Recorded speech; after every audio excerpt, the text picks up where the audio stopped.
Assalamualaikum warahmatullahi wabarakatuh. Kembali lagi dengan saya Tama dalam Ada Apa Gerangan. Bagaimana kabar kalian? Semoga selalu diberikan kesehatan dan juga rezeki yang cukup. Jumpa lagi di Ada Apa Gerangan 2, di mana saya akan membacakan cerita-cerita mistis yang bersambung. Kita lanjutkan tentang Amira, gadis cantik yang telat menikah karena selalu menolak jika didekati lelaki manapun.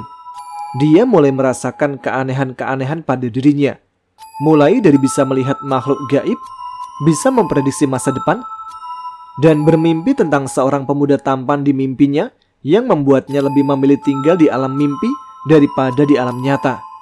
Baik, seperti apa kelanjutan kisah Amira dalam kisah Jin Nasab ini? Teman-teman, ada apa gerangan? Ceritanya mulai dari sini.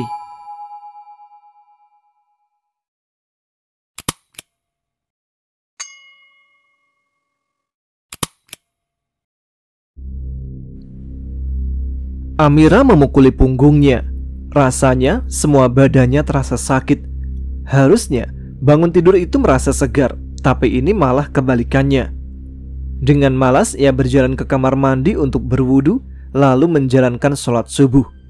Usai sholat, Amira melangkah ke dapur dan melihat sang ibu yang tengah meracik bumbu nasi goreng. Tadi malam kenapa pulang? Tengah malam lagi, omel Bu Halimah sambil menoleh sekilas, lalu kembali mengiris bawang. Bu, tahu nggak? Amira celingak-celinguk lebih dahulu sebelum melanjutkan kalimatnya. Tidak peduli dengan omelan yang ia dapatkan. Tahu apa? Semalam aku didatangi Bu Rani, Bu. Beliau manggil-manggil nama aku, bisik Amira. Kamu yakin? Bu Halimah yang hendak menyalakan kompor seketika terhenti. Amira mengangguk mantap. Beliau memakai pakaian pas kita jenguk untuk terakhir kalinya itu. Rambutnya disanggul, terus mukanya pucat, tapi tersenyum pas manggil namaku. Tiba-tiba bulu kuduk Bu Halimah berdiri. Amira, kamu jangan nakutin ibu dong. Bu Halimah percaya jika orang yang sudah meninggal, arwahnya masih berseliweran sampai 40 hari ke depan. Ibu aja takut, apalagi aku. Aku aja sampai teriak. Terus nih ya Bu, sebelum Bu Rani menampakkan dirinya, semerbak bunga melati datang lebih dahulu. Makin merinding kan? Amira semakin menakuti ibunya, membuat Bu Halimah memukul lengannya. Beruntung ibu tidur sama ayahmu. Lah kamu tidur sendiri? No. Aku juga bakal tidur sama kalian. Amira tidak mau kalah. Mau nyempil gitu? Ucap Halimah sambil memasukkan bumbu ke dalam wajan. Amira mengerucutkan bibirnya. Bu, kok aku bisa lihat yang gak kasat mata ya? Apa aku ini indigo? Tanya Amira. Mungkin aja, sahut Bu Halimah sembari menuangkan kecap ke atas nasi, kemudian mengaduknya kembali. Kok jadi gini sih hidupku? Amira merosotkan bahunya, serasa hidupnya dihantui keanehan yang terjadi, membuatnya semakin tidak tenang saja. Karena rasa was-was dan gelisah selalu muncul tiba-tiba dalam dirinya. Lebih baik kamu mandi, nanti kesiangan berangkat kerjanya. Bu Halimah sudah selesai membuat nasi goreng, tinggal menyajikan di meja makan. Iya. Dengan lesu Amira menjawab. Bu Halimah menatap punggung putrinya yang sudah menjauh.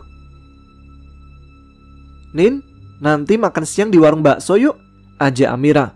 Traktir ya, lagi bokek nih, ucap Nindi. Kebiasaan, cibir Amira. Nindi hanya cengengesan tidak jelas. Maklum Ra, ini kan tanggal tua. Alasan, bilang aja duit mau habis keseringan belanja online. Amira tahu kebiasaan Nindi, yaitu hobi sekali belanja pakaian atau barang-barang yang menurutnya lucu lewat aplikasi belanja yang sekarang banyak sekali di media sosial. Tahu aja kamu. Nanti kalau udah gajian, gantian aku deh yang traktir, ucap Nindi. Iyalah, harus itu.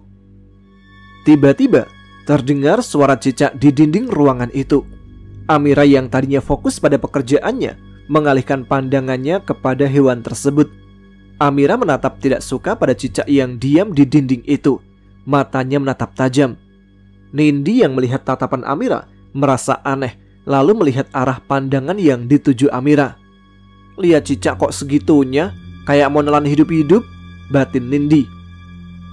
Ra, Amira, panggil Nindi pelan. Apa?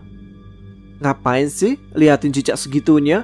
Ada dendam apa kamu sama tuh hewan? Tanya Nindi dengan kekehan. Enggak, jawab Amira sewot. Dih, marah. Canda kali, ucap Nindi. Aku gak marah sama kamu, tapi aku marah sama cicak itu. Amira menunjuk cicak yang merayap dengan dagunya. Lah, emang tuh hewan salah apa sama kamu? Heran Nindi. Dia mata-mata. Amira masih menghunuskan tatapan tidak suka. Hah? Nindi semakin bingung. Begitu jam istirahat tiba, Nindi semakin gencar bertanya pada Amira tentang cicak yang Amira sebut sebagai mata-mata. Ra, aku masih penasaran nih sama tuh cicak. Gimana ceritanya bisa kamu sebut mata-mata? Desak Nindi sambil menunggu pesanan bakso mereka. Kamu gak bakalan ngerti, ucap Amira santai. Jangan bikin aku penasaran, Ra, sewot Nindi. Rasa keingintahuannya sudah diubun-ubun. Yakin kamu bakalan percaya? Amira balik bertanya. Udah deh, Ra, gak usah berbelit-belit ngomongnya, langsung to the point aja. Nindi sudah kesal. Pesanan mereka telah terhidang. Makan dulu, ceritanya nanti, aku udah lapar. Setelah Amira membuat Nindi harus bersabar sebentar. Oke, boleh, tapi kamu harus tetap ngasih tahu aku ya. Amira mengangguk sambil mengunyah bakso. Sekali lagi, Amira merasa ada seseorang yang mengawasinya, lalu menoleh ke belakang untuk memastikannya. Nyari apa kamu? Tanya Nindi sambil menyeruput kuah bakso yang sangat mantap di lidahnya. Nyari seseorang yang ngawasin aku, jawab Amira jujur. Nindi hampir tersedak kuah baksonya. Di mana? Tanyanya heboh sembari celingak-celinguk mencari wajah yang menurutnya mencurigakan. Amira mengendikan bahunya. Entahlah, aku nggak tahu di mana keberadaannya. Soalnya orangnya nggak kelihatan, tapi yang jelas aku bisa merasakannya, ungkap Amira. Laki-laki atau perempuan? Kayaknya laki-laki deh. Perasaan Amira mengatakan seperti itu. Kamu punya musuh atau penggemar gitu? Kalau kamu nggak nyaman, lebih baik kita lapor polisi aja. Aku khawatir orang yang ngawasin kamu itu orang jahat, saran Nindi. Percuma lapor polisi, orang yang ngawasin aku itu bukan orang sembarangan, jawab Amira. Maksudnya? Mata Nindi memicing. Semacam makhluk dari dimensi lain, sama halnya dengan cicak tadi, ucap Amira pelan. Makhluk dari dimensi lain? Kayak hantu aja, ucap Nindi. Memang seperti itu kenyataannya, saut Amira lalu meminum es jeruk yang dari tadi belum ia minum. Nindi meletakkan telapak tangannya ke dahi Amira. Gak demam, ucapnya. Apa sih? Kamu kira aku sakit apa? Sewot Amira. Tiba-tiba sahabatnya itu bertingkah tidak jelas pakai acara mengetes suhu tubuhnya segala. Iya, kamu normal. Tapi yang bikin aku aneh itu ucapan kamu yang bagiku gak masuk akal, ucap Nindi. Amira menghirup nafas sejenak, kemudian menghembuskannya secara perlahan di depan wajah Amira. Kamu gak bakalan percaya dengan kejadian yang aku alami beberapa hari ini, Nin, ucap Amira pelan. Emang apa yang terjadi? Tanya Nindi menautkan kedua alisnya. Amira pun menceritakan semua keanehan yang ia alami tanpa ada yang terlewat sedikit pun. Nindi merasa pasokan oksigennya berkurang. Begitu hal di luar nalar itu terjadi pada sahabatnya. Bulu kuduku berdiri, Nira. Nindi menunjukkan bulu-bulu di kedua lengannya berdiri meski tertutup pakaiannya. Sekarang hidupku jadi gak tenang, Nin, ucap Amira dengan berkaca-kaca. Bahkan kalau malam aku jadi sulit tidur. Aku kerap merasa ketakutan. Entah itu penyebabnya apa. Nindi ikutan sedih melihat Amira yang biasanya periang sekarang terlihat sendu di wajahnya.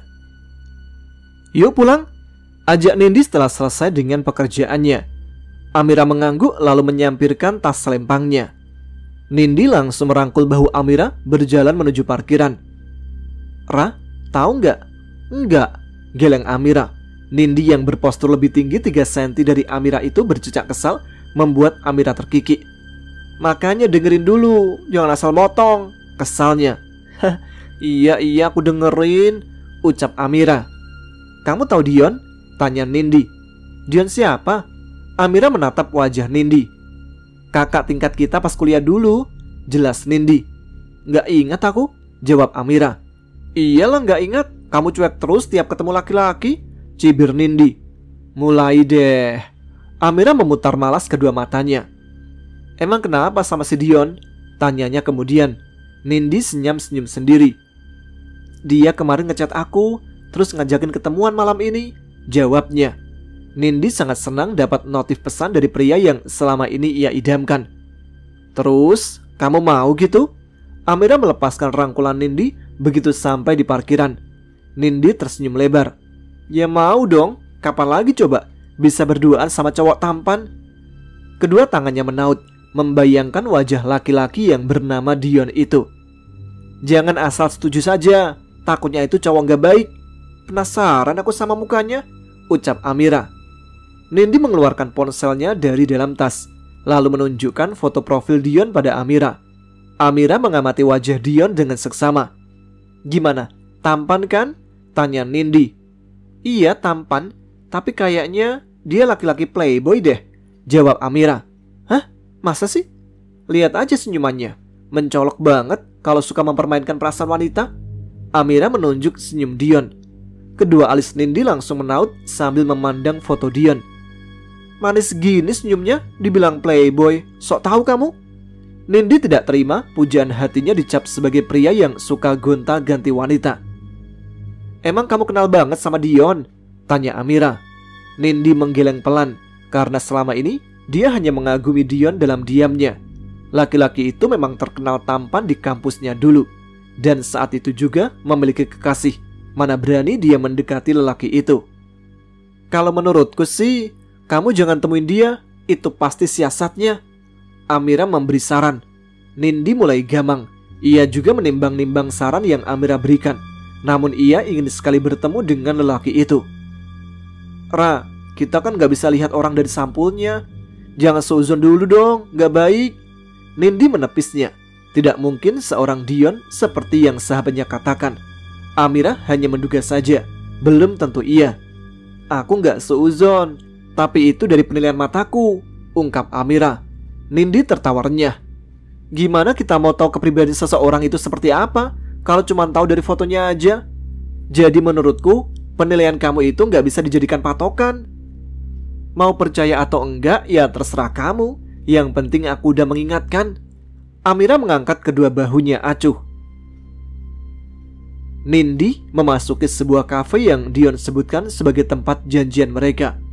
Di sudut pojok, lelaki itu melambaikan tangan ketika orang yang ditunggunya berdiri di ambang kafe.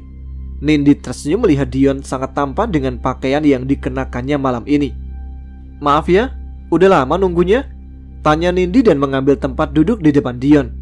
Santai aja, baru juga 5 menit, jawab Dion tersenyum. Meleleh aku sama senyumnya. Nindi seolah terhipnotis. Mau pesan apa? Tanya Dion sambil melihat-lihat buku menu. Samakan aja sama pesanan kamu, jawab Nindi. Dion mengangguk, lalu tangannya melambai. Pramusaji menghampiri mereka. Dion menyebutkan pesanan yang ia inginkan. Udah lama ya kita gak ketemu. Mungkin ada 6 bulan ya, ucap Dion mengawali obrolan setelah pramusaji tersebut meninggalkan mereka. Iya, aku gak nyangka kamu masih ingat aku, bahkan punya nomor kontakku, jawab Nindi. Sebenarnya udah dari dulu aku punya nomor kontakmu, tapi baru-baru ini aku baru berani menghubungimu, jelas Dion. Nindi jadi salah tingkah saat Dion menatapnya lekat. Oh iya, dapat dari mana kamu? Tanya Nindi berusaha menutupi kegugupannya. Rahasia aku dapat dari mana? Yang penting aku punya. Aku senang sekali kamu mau datang malam ini. Kamu cantik, puji Dion. Wajah Nindi memerah seperti tomat. Makasih. Nindi malu-malu kucing. Dion yang melihat itu tersenyum. Ia menyadari semburat merah di wajah Nindi. Sesaat kemudian, pramusaji datang mengantarkan 2 gelas cappuccino hangat dan pancake pisang. Gimana? Enak makanannya? Tanya Dion. Nindi mengangguk. Iya, enak sekali, jawabnya. Ngomong-ngomong, gak masalah kan misalnya aku ngajak kamu ketemuan lagi? Ucap Dion. Ketemuan lagi? Ulang Nindi. Iya, aku pengen kenal kamu lebih dekat lagi. Tapi kamu sendiri kan? Maksudku nggak punya pacar? Apa ini yang disebut PDKT ya? Rasanya Nindi ingin berjingkrak-jingkrak jika ini bukan di tempat umum. Aku sama sekali nggak punya pacar kok, jawab Nindi sambil menundukkan wajah. Apakah ini namanya keberuntungan? Dion tersenyum lebar. Kamu sendiri gimana? Kamu juga sendiri kan? Nindi memastikan bahwa dugaan Amira tidak terbukti. Tentu saja aku jomblo. Gak mungkin aku ngajakin kamu ketemuan malam ini kalau aku punya pacar kan? Bisa-bisa disabet leherku sama pacarku, kekeh Dion dengan candaan. Nindi juga ikut tertawa. Penilaian Amira tentang Dion tidak terbukti sama sekali.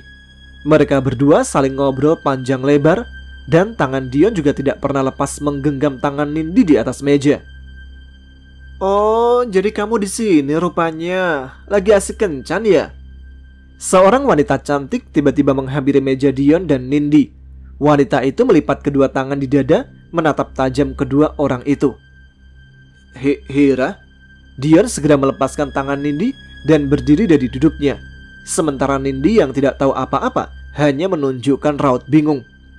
Bagus ya, kamu bilang ibu kamu sakit, makanya gak bisa ajak aku keluar. Tapi malah asik pacaran sama perempuan ini. Hira menunjuk Nindi dengan amarah. Maksudnya? Jangan sok polos kamu. Hira menghardik Nindi. Hira. Dion mencekal tangan Hira yang hendak berbuat kasar pada Nindi. Apa? Dasar laki-laki brengsek kamu. Udah punya pacar, sekarang selingkuh. Kurang ajar kalian. Hira memberontak dalam cekalan Dion, ingin sekali menyiram air ke wajahnya Nindi. Bisik-bisik pengunjung dalam kafe itu terdengar di telinga Nindi. Mereka menyebut Nindi sebagai perebut kekasih orang. Nyatanya tidak seperti itu. Nindi sama sekali tidak tahu apa-apa. Karena sudah tidak tahan, akhirnya Nindi keluar dari kafe sambil menghapus kasar air matanya. Ia malu mendapat cibiran dan juga tatapan merendahkan dari orang-orang yang ada di dalam kafe. Nindi berusaha menghubungi sahabatnya. Ponsel Amira yang berada di atas meja berbunyi. Rama mendekati sumber suara itu. Ra, ponsel kamu bunyi tuh. Rama membawa ponsel Amira ke dapur. Dari siapa? Tanya Amira sambil mengelap tangannya dengan kain. Nindi, jawab Rama melihat nama itu. Amira segera mengangkat panggilan itu dan menjauh dari dapur meninggalkan sang ibu dan Rania yang mencuci piring. Namun diam-diam Rama mengikuti Amira. Halo Nin? Halo Ra? Nindi terisak. Ra, omongan kamu tentang Dion benar. Dion itu laki-laki yang gak baik. Dia udah bikin aku malu, Ra. Dalam sambungan itu Nindi bercerita hingga membuat Amira mengepalkan kedua tangannya. Kurang ngajar. Sekarang kamu di mana? Di taman.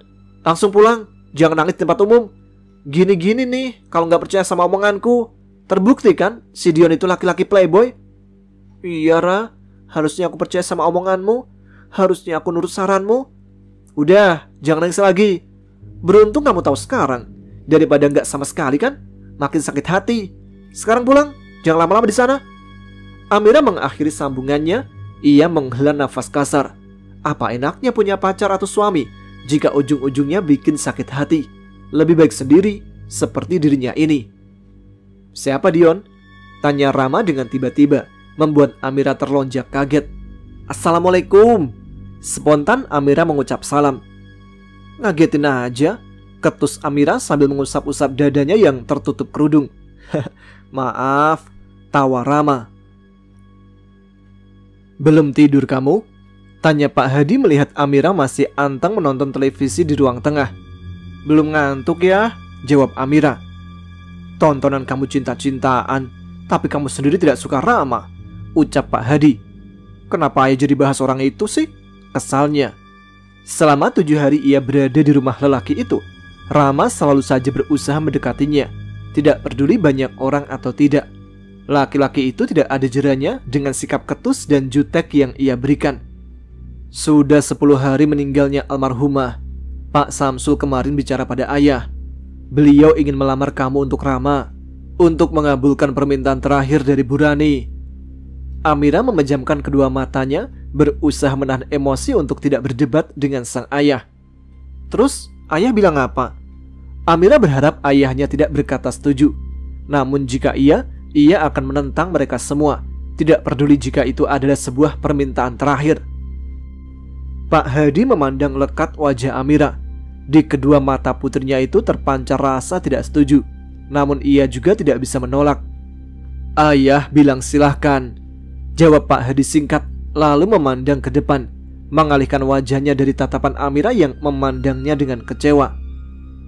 "Ya silakan aja kalau ingin datang, karena semua keputusan ada di tanganku," ucap Amira dengan suara bergetar. Dadanya sesak, tidak ada seorang pun yang mengerti dirinya. Tontonan yang mereka tonton serasa tidak ada yang menarik.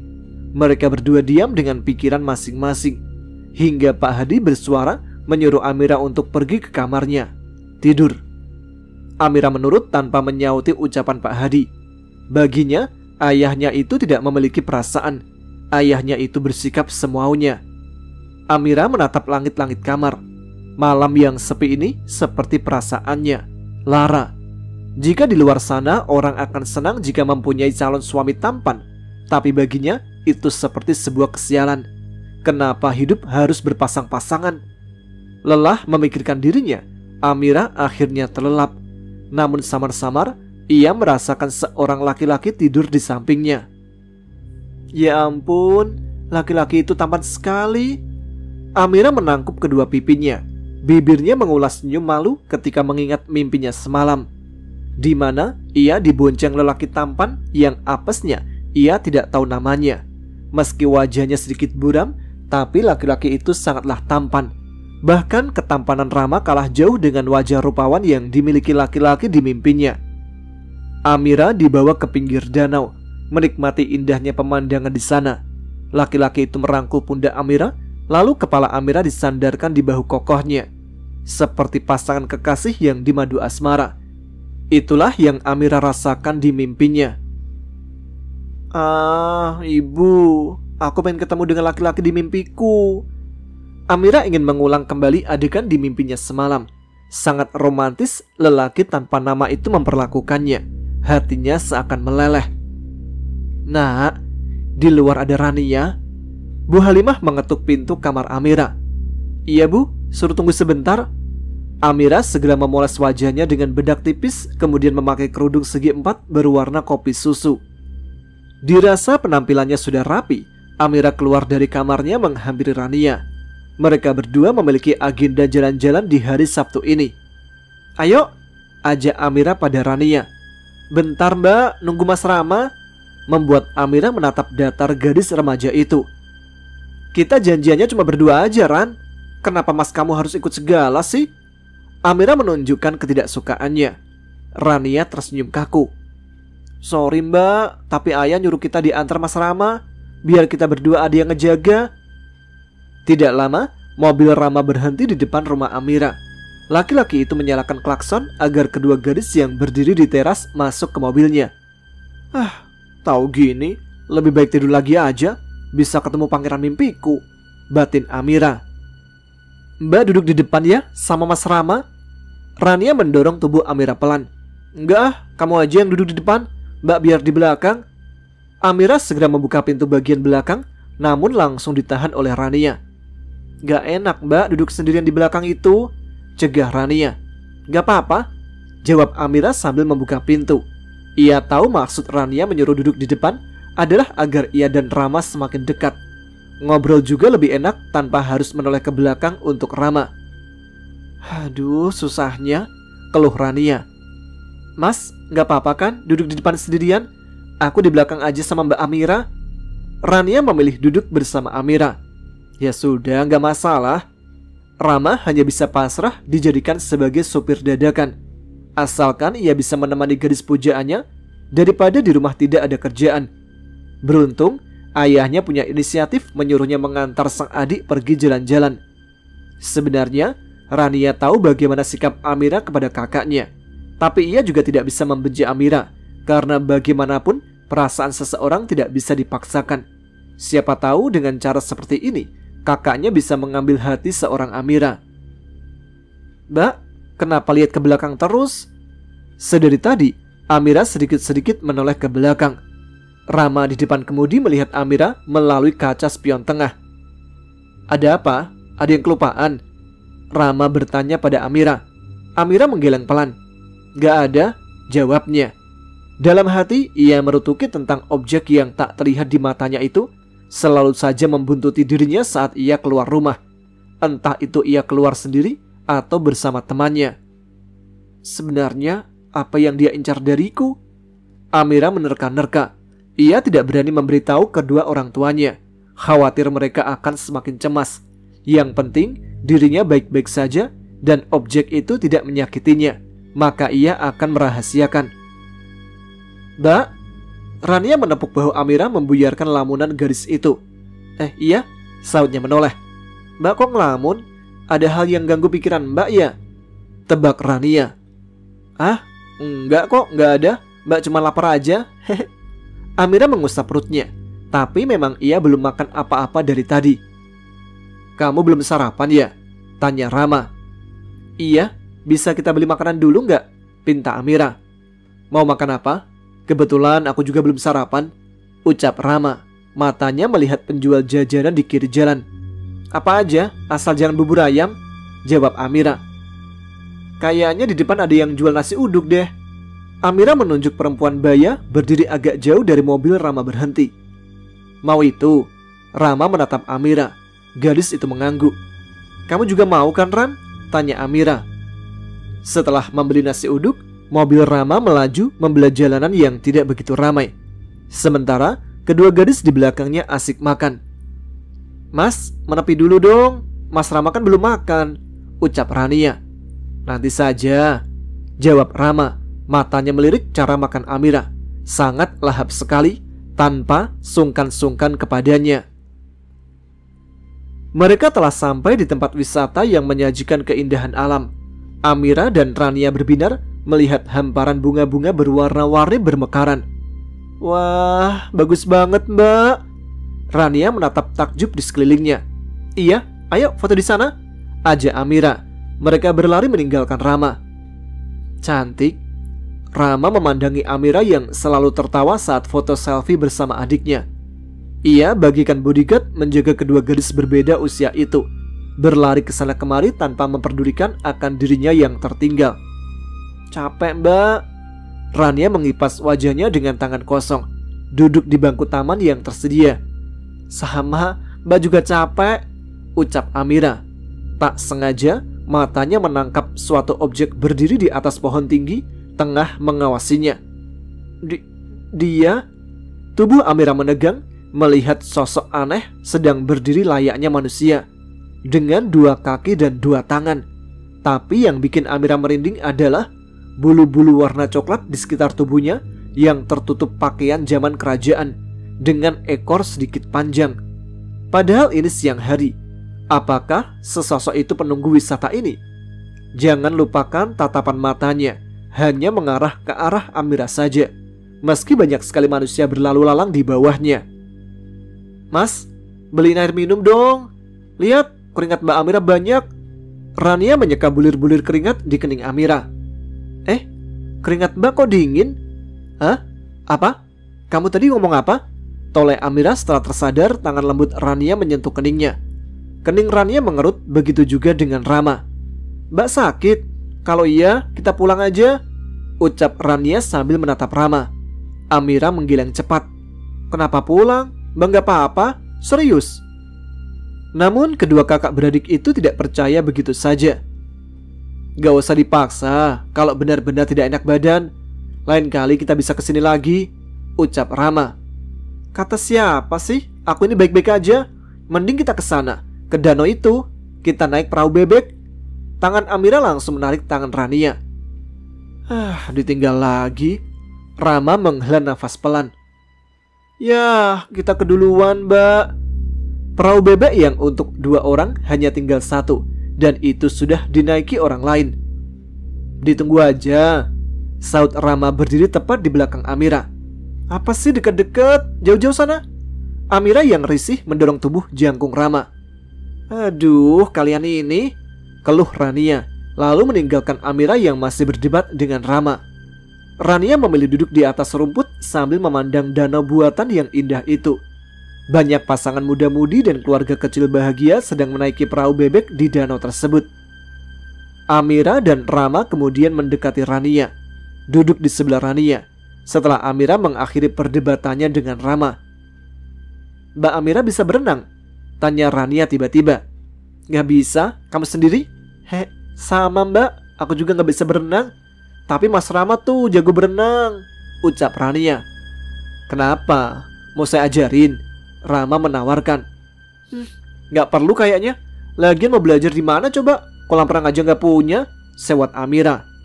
"Jangan salah, meski aku gak punya kolam renang, kan bisa kita belajar di kali," celetuk Rama membuat Rania terbahak. Masnya ini bisa juga bercanda. "Dasar sinting," ketus Amira membuang muka. Namun seketika tubuh Amira membeku karena melihat makhluk aneh dari dalam danau tersebut, tepatnya berada di tengah-tengah. "Amira." Bulu kuduk Amira semua berdiri mendengar panggilan itu. Kenapa semua makhluk gaib yang ia lihat mengetahui namanya? Dan kenapa ia harus melihat keberadaan mereka? "Amira." Suaranya sangat aneh. "Ran, pulang yuk," ajak Amira dengan buru-buru. Ia tidak bisa berlama-lama di tempat itu. Perasaannya semakin tidak enak, tidak tenang juga. "Kenapa mbak? Katanya mau naik perahu bebek," heran Rania. "Gak jadi, ayo pulang." Amira harus segera pergi dari tempat itu sebelum sesuatu terjadi pada dirinya. Ini saja tubuhnya sudah tidak karuan antara cemas, takut, dadanya juga tiba-tiba sesak. Untuk bernafas saja rasanya sangat sulit. Pokoknya semua bercampur menjadi satu. "Ayo pulang." Dengan wajah pucat dan suara yang seperti menahan sakit, Amira menarik tangan Rama. Rama panik melihat Amira terhuyung ke belakang, dan untung saja berhasil ia tangkap sebelum jatuh tersungkur ke tanah. "Mbak Amira?" Rania juga terkejut karena Amira tiba-tiba pingsan. 15 menit kemudian, Amira tersadar dari pingsannya. Rama dan Rania bernafas lega. "Syukurlah mbak udah siuman." Rania tersenyum senang. Amira memegangi kepalanya yang sedikit pusing sambil memandang di sekelilingnya. Sepertinya ia berada di pos. "Haus," lirihnya. Rama segera membuka tutup botol air mineral lalu mengulurkan pada Rania agar adiknya membantu Amira minum. "Masih pusing kepalanya?" tanya Rama. Jujur saja, melihat Amira tiba-tiba pingsan membuatnya sangat khawatir. Beruntung ada petugas yang menghampirinya lalu mengajaknya ke pos untuk membaringkan Amira di sana. "Sedikit," jawab Amira. "Istirahat dulu. Jika sudah mendingan, baru kita pulang," ucap Rama. "Pulang sekarang aja," ajak Amira. Ia ingat kenapa tiba-tiba bisa pingsan karena makhluk aneh yang berada di dalam danau tersebut telah membuat tubuhnya lemah, seolah seluruh tenaganya disedot oleh makhluk itu. Rama masih menimbang-nimbang. "Bentar lagi ya mbak. Emang mbak kuat jalannya?" tanya Rania. "Badan mbak masih lemas," jawab Amira pelan. "Tunggu sebentar saja. Atau mau aku gendong?" tawar Rama. "Cie, Mas Rama pengertian banget." Ucapan Rania membuat pipi Amira bersemu merah. Sementara Rama menggaruk tengkuknya karena godaan dari adiknya. "Iyain aja mbak, daripada nanti jatuh pas jalannya." Rania tidak henti-hentinya menggoda dua insan itu. Apalagi di ruangan itu bukan hanya mereka saja, melainkan ada dua petugas penjaga. "Tadi berapa lama aku pingsannya?" tanya Amira mencoba mengalihkan pembicaraan. Rama melihat jam tangan yang melingkar di pergelangan tangan kirinya. Sekitar 15 menit, jawabnya. "Kalian gak ngasih tahu orang tua aku kan?" Amira menatap Rania dan Rama bergantian. Jangan sampai ayah dan ibunya tahu. "Tadinya aku mau kasih tahu sama Bibi Halimah mbak, tapi dilarang sama Mas Rama," jawab Rania. "Saya takut mereka mencemaskan kamu, makanya saya melarang Rania. Nanti saja kalau kita udah sampai di rumah, baru aku akan mengatakan tentang kamu yang jatuh pingsan," ucap Rama. "Mau minum lagi?" tanya Rama. Amira mengangguk lalu meneguknya. Untung Mas Rama tadi ikut kita. Nggak tahu deh gimana jadinya kalau Mas Rama nggak ada. Amira membenarkan ucapan Rania. Bagaimana jadinya jika tidak ada lelaki itu? Mungkin Rania akan panik dan menangis mencemaskan dirinya tadi. Tahu nggak Mbak, tadi itu cool banget loh pas Mas Rama gendong Mbak, kayak di film-film gitu. Apalagi lihat wajah paniknya Mas Rama, seperti suami mencemaskan istrinya. Kamu ini, gemas Rama mengacak-acak kepala Rania yang tertutup kerudung. Emang bener kan? Tadi aja banyak banget loh Mbak yang lihat Mas Rama. Mungkin mereka terpesona sama aksinya Mas Rama. Bener-bener keren kakakku. Rania bercerita dengan sangat heboh. Makasih, ucap Amira kepada Rama yang rela menggendong dirinya. Jika tidak ada aku, jangan pingsan lagi ya. Rama menatap dalam Amira. Amira menatap jalanan lewat jendela mobil dengan bertopang dagu. Ia memikirkan tentang dirinya yang selalu saja melihat hal gaib. Pertama, melihat bayangan hitam besar. Kedua, firasatnya selalu benar dan menjadi kenyataan. Ketiga, selalu diikuti kemanapun ia pergi. Dan sekarang, Amira memejamkan matanya menghilangkan pikiran buruknya tentang makhluk tadi. Cukup, ini yang terakhir. Aku nggak mau terjadi lagi, harapnya. Dari belakang kemudi, Rama memperhatikan Amira yang tengah melamun. Dalam hati Rama bertanya-tanya apa yang sedang gadis itu pikirkan sampai menghela nafas segala. Sementara Rania tengah tertidur.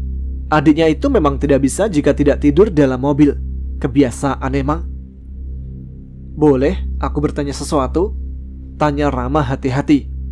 Iya, mau tanya apa? Meski tidak berminat, tapi Amira harus menghargai laki-laki yang ada di depannya. Aku perhatiin kamu sekarang lebih pendiam dari sebelumnya. Apa kamu sekarang lagi banyak pikiran? Amira tersenyum kecut. Ia juga bisa merasakan perubahan drastis dari dirinya. Dan itu gara-gara kelebihan yang ia miliki. Bukannya senang atau bangga, tapi ini sangat-sangat menyiksa dirinya. Maaf kalau lancang, tapi tidak ada salahnya berbagi. Daripada kamu pendam sendiri, lebih baik diungkapkan biar hati kamu plong.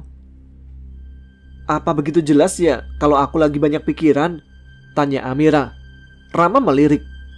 Iya, sangat jelas, ucapnya mantap. Amira mendesah, lalu punggungnya ia sandarkan ke kursi. Rasanya aku mau nangis kencang, biar sesak di dada ini hilang selamanya. Amira menepuk dadanya pelan. Rama menaikkan sebelah alisnya tidak mengerti. Berarti berat sekali bebanmu ya, ucap Rama. Serasa bertonton jika ditimbang, jawab Amira. Rama mengulum senyum. Baginya itu terdengar aneh. Sampai akhirnya mobilnya berhenti di depan rumah berwarna hijau. Amira segera turun. Panas matahari sangat terik berada tepat di atas kepala. Gak usah mampir, langsung pulang aja. Kasihan Rania. Makasih ya. Rama mengangguk kaku. Tidak ada basa-basinya menawarkan Rama untuk masuk. Padahal lelaki itu ingin sekali masuk ke rumahnya walau hanya sebentar. Sudah pulang? Ibu kira bakal seharian. Begitu Amira masuk ke dalam rumah. Capek, ngantuk juga. Amira meletakkan kepalanya di pangkuan Bu Halimah. Wanita itu sedang melipat pakaian. Dari luar itu langsung cuci kaki sama cuci tangan. Bukan tidur di pangkuan ibu kayak gini. Bu Halimah geleng-geleng kepala. Iya, bentaran doang. Lagian juga belum sholat zuhur, jawab Amira. Gisana sholat, setelah itu tidur. Bu Halimah menggerakkan pahanya agar Amira segera beranjak. Iya. Selesai sholat, gadis itu kembali menghampiri ibunya. Ternyata belum selesai melipat baju. Amira merebahkan tubuhnya di samping sang ibu yang asik menonton TV tentang kehidupan. Lama-kelamaan, kedua matanya tak mampu menahan kantuk sehingga akhirnya ia tertidur.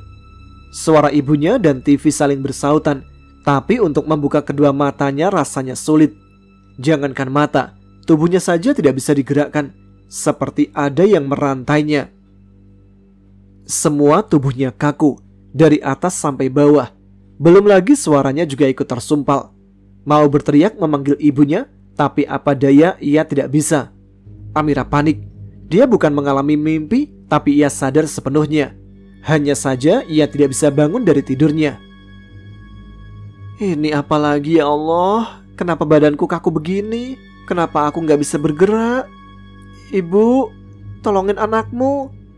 Amira memanggil dan meminta bantuan melalui suara hati. Berkali-kali memanggil sang ibu dalam keadaan tubuh kaku total. Amira frustasi. Bola matanya bergerak-gerak dalam katup mata yang masih tertutup. Mulutnya sedikit terbuka dengan lidah naik ke atas. Ia seperti diikat di suatu tempat dan ada seseorang yang menyandranya. Seolah orang itu tidak akan melepas tawanannya. Sekuat tenaga Amira menggerakkan tubuhnya meski sangat berat dan sakit yang ia dapat. Hingga akhirnya Amira berhasil membuka kedua matanya dengan berteriak. Bu Halimah di sampingnya sampai menoleh kaget. Aduh Gusti, kamu bikin ibu jantungan nak. Bu Halimah tidak bercanda. Ia memegangi dadanya yang hampir mau copot. Ia juga sampai berjingkat duduknya. Apa ini yang disebut tindihan? Gumamnya. Biasanya ia mendengar cerita dari orang-orang tentang tindihan. Katanya tindihan terjadi jika dalam keadaan tidur kita lupa membaca doa, sehingga tidur kita diganggu makhluk halus. Di tempat lain ada senyum yang sempurna di wajah Rama. Kedua tangannya digunakan sebagai penumpuk kepala, terlentang menatap langit-langit kamar. Kilasan wajah Amira yang bersemu merah saat digoda adiknya terlintas di kepalanya. Ia suka melihat wajah itu, tertunduk malu-malu. Pintu kamarnya terbuka tanpa diketuk lebih dahulu. Rama menoleh melihat sang pelaku yang sudah mengganggu lamunannya. Mas Rama, ditunggu ayah di meja makan. Rania berdiri di depan pintu. Lelaki itu bangun dari rebahannya, mengikuti langkah sang adik untuk makan malam bersama. Besok malam kita ke rumahnya Amira, ucap Pak Samsul. Rama menghentikan gerakan tangannya untuk mengambil nasi. Ayah sudah beritahu Paman Hadi? Tanyanya, kemudian melanjutkan mengisi nasi dan lauk ke piringnya. Sudah, ini permintaan terakhir ibumu. Andai almarhumah masih ada, mungkin ibumu sangat antusias untuk acara lamaran ini. Pak Samsul tertawa kecil. Ya, ngobrolnya nanti aja, sekarang makan dulu, tegur Rania. Pak Samsul tersenyum. Anak bungsunya ini mirip sekali dengan almarhumah istrinya. Jika ia berbicara saat makan, maka istrinya itu akan menegur. Sekarang istrinya telah berpulang dan sifatnya menurun pada putrinya. Ia jadi rindu pada separuh jiwanya. Seperti biasa, selesai makan malam, Rama membantu Rania mencuci piring. Mas, kira-kira Mbak Amira bakal terima lamaran ini nggak ya? Tanya Rania. Mas nggak tahu dek, jawab Rama. Saat ini saja ia masih sulit mendekati gadis itu. Sikapnya masih jutek, terkadang tidak bisa ditebak. Tapi jika Mbak Amira nolak, gimana mas? Kamu berdoa saja, ini adalah harapan ibu. Mas juga cinta sama dia, jawab Rama. Rania tersenyum. Tanpa disuruh pun ia selalu berdoa agar kakaknya itu berjodoh dengan gadis yang disukainya, mengingat usia kakaknya itu sudah waktunya menikah. Rama mengajak adiknya ke teras, ngobrol di sana sesama anak muda. Apalagi malam ini bulan purnama, sangat indah jika memandangi langit malam. Dek, kamu punya nomor kontaknya Amira? Tanya Rama. Punya? Emang kenapa? Mas tanya segala. Jangan bilang kalau selama ini Mas Rama nggak punya ya, tebak Rania. Tentu saja Rama mengangguk. Rania dibuat melongo. Serius? Rama mengangguk lagi. Ya ampun mas, terus selama ini Mas Rama kemana aja sampai nggak punya nomornya Mbak Amira? Pakai Rania. Jadi geram juga dengan saudara satu-satunya itu. Parah, menurutnya. Mau minta ke orangnya juga nggak bakalan dikasih dek, jawab Rama. Kenapa nggak minta ke aku? Gini nih, jadi laki kurang gentle, cibir Rania. Tahu gitu dulu aku kasih, biar mas bisa chattingan sama Mbak Amira, gerutur remaja itu. Rama tersenyum kaku merutuki kebodohannya. Kenapa tidak kepikiran ke situ? Jika sudah dari dulu ia punya nomor ponsel Amira, maka ia bisa bertanya kabar kepada gadis itu. Nih, aku kirim nomornya, ucap Rania. Rama segera membuka ponselnya, tersenyum lebar melihat foto profil Amira yang tengah tersenyum manis. Jangan dipandangi aja, kirim pesan kek, sewat Rania. Jika kakaknya selemot ini, kapan Amira mau suka? Tanpa menyauti omongan Rania, Rama segera mengirim pesan. Nih, udah, tapi belum dilihat. Rama menunjukkan isi pesannya. Rania manggut-manggut sambil mengacungkan jari jempolnya. Hingga sampai 1 jam menunggu, tidak ada balasan juga. Gimana mas? Tanya Rania. Rama menggeleng. Gak dibales, dilihat aja enggak. Padahal dia online, jawabnya. Mungkin Mbak Amira udah tidur. Masuk yuk mas, udah malam, ajak Rania. Rama mengangguk lalu mengunci pintu. Amira merasa aneh. Orang-orang di tempat tinggalnya wajahnya berubah semua. Sama sekali tidak ada yang ia kenal. Tapi anehnya, orang-orang itu mengenalinya. Nah, ini dia pengantin wanitanya. Seorang wanita parubaya dengan pakaian kebaya menghampirinya dan memegang lengannya. Amira pun dibuat bingung. Ayo ikut kami, penata riasnya sudah menunggu kamu, ajaknya dengan tersenyum. Salah satu temannya juga tersenyum. Siapa yang mau nikah? Tanya Amira ketika tangannya ditarik begitu saja oleh ibu itu. Namun segera ia tahan. Ya kamulah Cak Ayu. Calon suamimu udah menunggu kamu dari tadi, jawabnya. Hah? Nikah? Dadakan seperti ini? Apa orang tuanya membuat kejutan untuk dirinya? Tapi saya nggak kenal Anda. Anda salah orang kali. Amira toleh-toleh mencari kedua orang tuanya. Namun tidak ia dapati di sekitar orang-orang itu. Tenda hajatan khas acara pengantin berdiri megah di depannya. Para tamu yang hadir juga cukup banyak. Salah orang gimana? Emang kamu calon mempelai wanitanya kok? Ayo. Amira ditarik secara paksa masuk ke dalam. 2 penata rias sudah menunggunya. Amira didudukkan di kursi agar memudahkan meriasnya. Berhenti mbak, jangan main pola saja. Amira bangkit dari duduknya menolak dengan tegas. Mbak, jangan ngulur waktu. Para tamu sudah banyak yang hadir. Kasihan calon suami mbak, udah nunggu lama. Salah satu penata rias menarik Amira untuk kembali duduk. Tapi saya nggak mau dirias mbak. Saya juga nggak mau nikah, geram Amira. Udah diam. Salah satu teman penata rias memegangi Amira agar tidak berontak. Amira ketar-ketir. Siapa yang jadi calon suaminya? Di depan tenda itu tidak ada nama pasangan mempelai atau foto kedua mempelai. Sementara 4 pagar ayu sudah selesai dirias, tinggal menantinya. Suara khas gamelan mengalun indah, tapi terdengar aneh bunyinya. Tidak seperti yang ia dengar di acara hajatan biasanya. Ini lebih mirip seperti gamelan di suasana kerajaan tempo dulu. Amira dituntun keluar menemui calon suaminya. Benar-benar tidak masuk akal. Bagaimana bisa ia menikah secara mendadak seperti ini? Terlebih lagi dengan paksaan.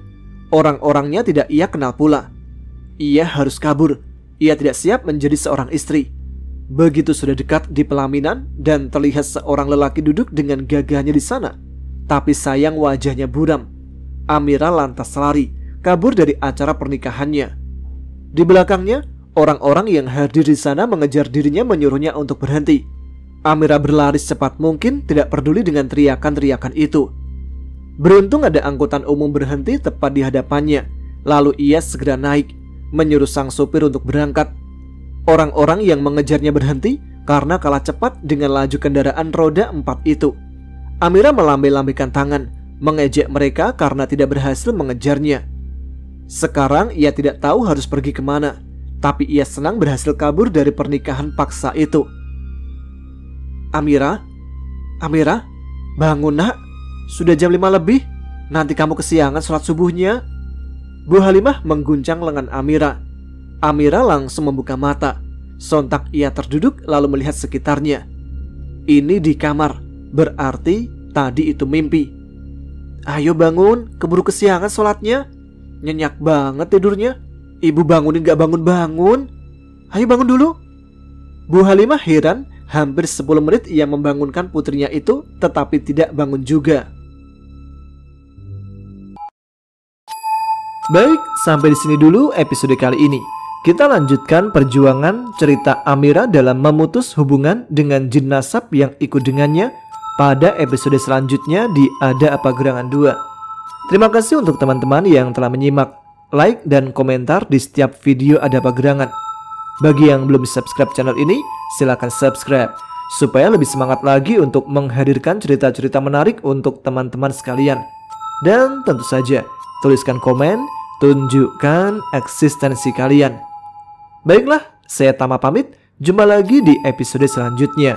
Wassalamualaikum warahmatullahi wabarakatuh.